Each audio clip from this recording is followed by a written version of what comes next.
On va continuer cette partie sur la scolarité avec la présentation des réunions ESS et équipe éducative. Donc c'est deux types de réunions qui ont le même objectif, mais des modalités un tout petit peu différentes et des noms différents. Donc la réunion équipe éducative, c'est une réunion qui permet de préparer en amont la scolarisation d'un élève en situation de handicap, donc soit avant sa première scolarisation, soit au moment où on se rend compte qu'il y a un handicap pendant sa scolarité, et elle va être animée par le directeur de l'école. La réunion ESS, équipe de suivi de scolarisation, c'est une réunion qui est organisée pour un élève qui a déjà une reconnaissance de handicap et dont ce n'est pas l'entrée dans la scolarité. Elle va être animée par l'enseignant référent. Donc la distinction entre équipe éducative et ESS, elle n'est pas forcément très marquée. Finalement, les réunions se déroulent à peu près de la même manière. Elle va être plus ou moins présente selon les académies. Dans certains cas, finalement, même la première réunion équipe éducative va être animée par l'enseignant référent. Alors, la composition d'une réunion équipe éducative. Les personnes qui sont présentes, c'est bien sûr les parents, qui sont les personnes absolument indispensables à la réunion. Ils peuvent se faire accompagner ou représenter par un représentant des parents d'élèves ou par un autre parent de l'école. Donc c'est un petit peu limité, les personnes qui peuvent accompagner. Il va y avoir durant cette réunion le directeur de l'école, si c'est dans le premier degré, ou le chef d'établissement, si c'est dans le second degré, l'enseignant ou les enseignants, le psychologue scolaire, et puis éventuellement il peut aussi y avoir le médecin scolaire, l'infirmière scolaire, l'assistante sociale. En réunion ESS, équipe de suivi de scolarisation, il y a en général un petit peu plus de monde. Donc on a à nouveau les parents. Donc il faut savoir que la réunion ne peut pas valablement se réunir sans les parents. Si les parents ne peuvent pas venir, il faut reporter la date de la réunion. Donc les parents peuvent être accompagnés ou représentés par une personne de leur choix. Là, c'est vraiment libre.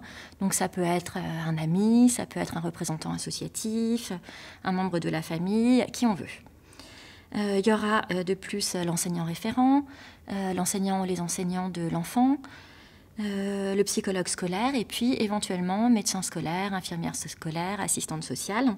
Et il y a en plus qui sont invités les professionnels qui suivent l'enfant à l'extérieur. Donc ça peut être des professionnels qui travaillent en libéral, l'orthophoniste, la psychologue, ou des professionnels qui travaillent dans une structure comme un CMP, un CESAD, etc. Donc c'est très important de pouvoir inviter, d'avoir à ses côtés des professionnels qui connaissent très bien l'enfant et qui pourront défendre le même projet que les parents. Alors à quoi elles servent, ces réunions? Donc elles servent déjà à bien faire le point sur la scolarité de l'enfant, voir comment ça s'est passé durant l'année jusque-là, et puis à réfléchir à la suite de la scolarité de l'enfant. Donc notamment quand on va passer en fin d'année ou au moment où on va devoir se prendre les décisions d'orientation. Donc ça va permettre de réfléchir aux besoins de l'enfant en aide humaine, c'est-à-dire l'accompagnement par un AVS, aux aménagements nécessaires, que ce soit un ordinateur ou d'autres types d'aménagements, et à l'orientation scolaire. Et à partir de cette réunion, il y a des documents qui vont être transmis à la MDPH et qui vont pouvoir orienter la MDPH dans sa prise de décision concernant l'accompagnement par une AVS, etc. Il y a un formulaire dont on va parler qui s'appelle le GEVASCO, qui est rempli dans certains cas durant ces réunions. Donc voilà, on va détailler un peu ce GEVASCO. Donc le GEVASCO, c'est un document relativement récent, qui est un document normalisé national, qui permet de faire le point sur la scolarité de l'enfant dans son ensemble. Il y a deux documents différents. Le GEVASCO première demande, donc, qui est pour la première demande d'aménagement scolaire ou de scolarisation d'un enfant handicapé, qui va être rempli en réunion équipe éducative. Et il y a le GEVASCO réexamen, donc quand il y a déjà eu auparavant une ou plusieurs demandes, qui est rempli au minimum une fois par an en ESS. Donc c'est obligatoire une fois par an, ça peut être fait plus de fois si ça semble nécessaire à la famille ou à l'école. Alors, il faut faire un petit peu attention au moment où on remplit le GEVASCO, parce qu'il n'est pas forcément très adapté aux enfants TED, puisque les compétences d'un enfant sont toujours données par comparaison aux autres enfants sans difficulté de sa classe d'âge. Donc le contenu du GEVASCO, déjà il y a une liste d'items qui concernent les compétences de l'enfant, qui sont données par thème. Donc on aura plusieurs thèmes. On a un premier thème qui est les tâches et les exigences générales et les relations avec autrui. Un deuxième, mobilité et manipulation. Et puis l'entretien personnel, la communication, les tâches et les exigences scolaires.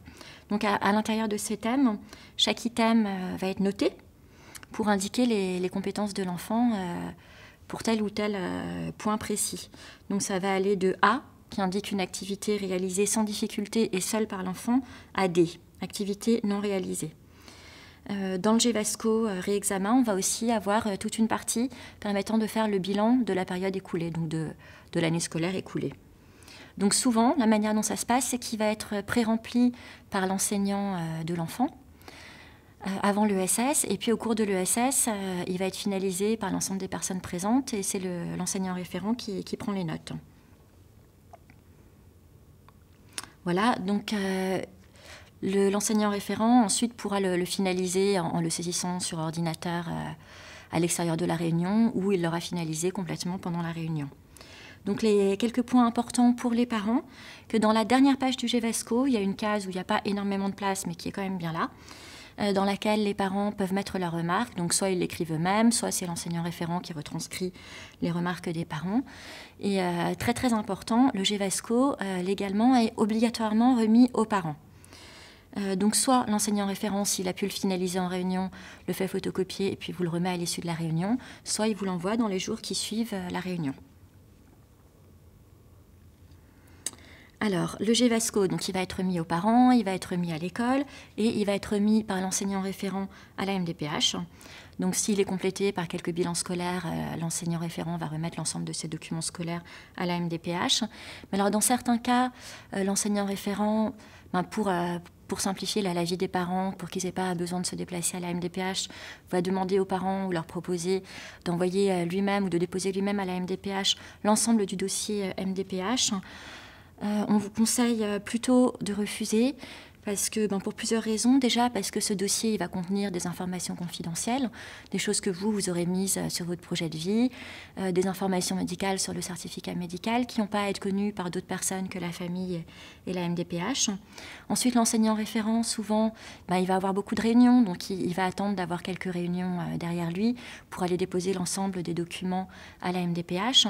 Donc ça peut être un peu plus long que si vous déposez vous-même. Et puis ensuite, on ne sait jamais ce qui peut se passer si l'enseignant référent tombe malade ou autre chose du même type. Le dossier risque de mettre un petit peu plus longtemps à être déposé. Donc c'est plus prudent de déposer vous-même la partie du dossier qui n'est pas complètement scolaire. La partie vraiment scolaire étant vraiment à déposer par l'enseignant référent. Alors, on va maintenant parler du PPS. Donc, le PPS, c'est le projet personnalisé de scolarisation. C'est un mot qu'on connaît tous, mais qui n'est pas toujours très bien compris. En fait, le PPS, c'est un document qui émane de la MDPH, que va avoir chaque enfant ayant une reconnaissance du handicap. Donc, il y a souvent une confusion entre PPS et compte-rendu de réunion ESS. Beaucoup de personnes emploient le mot PPS comme... pour indiquer le document qui est produit en ESS. Or, le PPS n'est absolument pas un document produit en ESS, c'est un document qui est rédigé par la MDPH. Donc la confusion vient du fait que pour le moment, les MDPH ne produisent pas vraiment de PPS. Elles n'avaient pas de vrais outils pour ça. Donc elles se contentaient jusqu'à présent plutôt d'envoyer des notifications aux familles, donc notification d'AVS, notification très brève d'aménagement de la scolarité, notification d'attribution d'un ordinateur, par exemple. Et donc le PPS se limitait finalement à ces notifications. Mais récemment, au niveau réglementaire, les choses ont évolué. Il y a maintenant un document normalisé pour le PPS, donc assez similaire au GEVASCO, qui va être obligatoire à partir du 1er septembre 2015. Donc à partir de là, les MDPH vont devoir envoyer ces PPS aux familles. Ça permettra vraiment aux familles et aux écoles d'avoir une vision très, très nette des préconisations, enfin des décisions même de la MDPH. Donc ce PPS, légalement, c'est comme le GEVASCO, il est obligatoirement transmis aux parents et il est opposable au niveau juridique. C'est-à-dire s'il n'est pas appliqué, on peut saisir un tribunal pour le faire appliquer. Alors on entend fleurir un peu les sigles autour des protocoles possibles pour les enfants malades ou handicapés. Donc à part le GEVASCO, le PPS, on entend parler de PAP, de PAI, de PPRE. Donc on va voir un petit peu les différences entre ces différentes procédures. Donc le PAP, qui est assez récent, c'est le plan d'accompagnement personnalisé, donc qui s'adresse à des élèves qui ont des troubles des apprentissages. Ça peut être des enfants qui ont un TDAH, donc un trouble déficitaire de l'attention avec ou sans hyperactivité. Ça peut être des enfants dyslexiques, dyspraxiques, dyscalculiques, mais qui ne vont pas être considérés comme relevant du champ du handicap, dans le sens où on va considérer qu'il n'est pas nécessaire de faire pour eux une reconnaissance de handicap parce que le handicap est considéré comme le handicap généré comme relativement léger.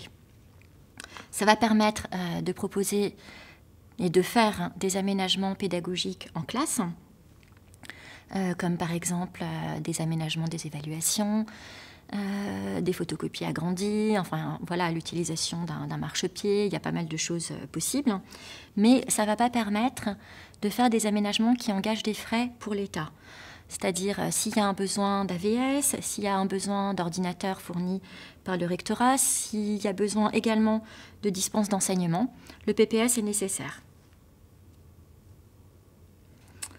Alors, suite pour le PAP, donc la procédure pour mettre en place un PAP, donc il pourra se mettre en place soit sur proposition des enseignants, soit sur proposition de la famille.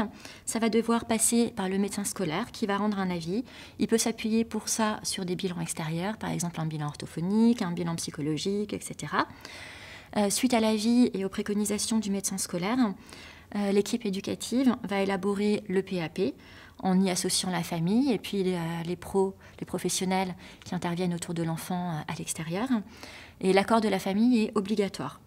C'est un document qui est révisé tous les 2 ans et qui peut être renouvelé sur toute la scolarité de l'élève. Donc c'est quelque chose qui a tout à fait vocation à être au long cours. Ce n'est pas cumulable avec un PPS.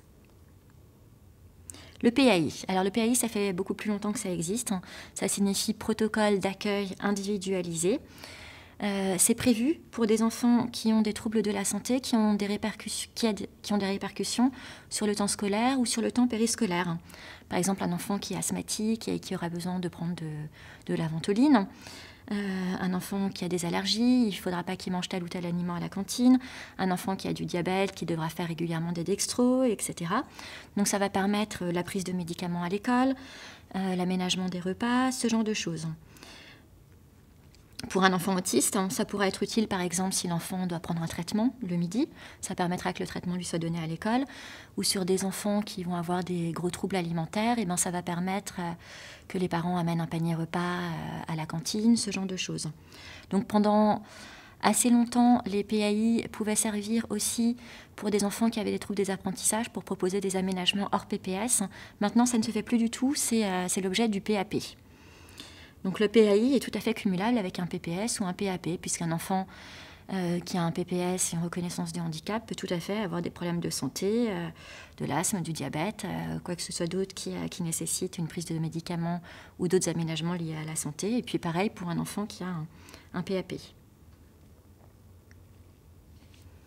Alors enfin, on va voir ce qu'est un PPRE.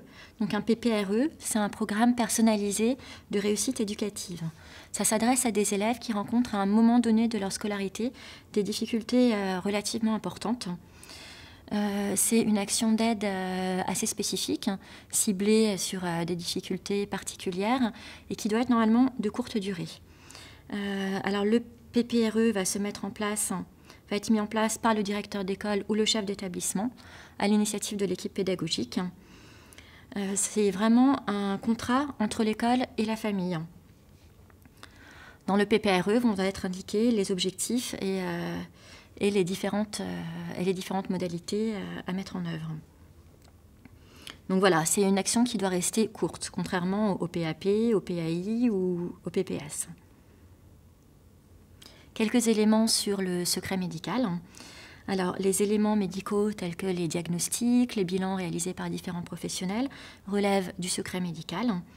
Alors, à qui est-ce qu'une famille doit les transmettre? Il faut les transmettre bien sûr à la MDPH, puisque la MDPH va se baser sur les certificats médicaux et sur les différents bilans. pour évaluer les difficultés de l'enfant, l'impact du handicap au quotidien et les besoins de compensation. Concernant l'école, alors vous n'avez aucune obligation de remettre les éléments diagnostiques, les bilans à l'équipe de l'école ou à l'enseignant référent. Ils ne sont pas en droit de vous les demander. En revanche, ça peut être utile. C'est vraiment à vous de voir.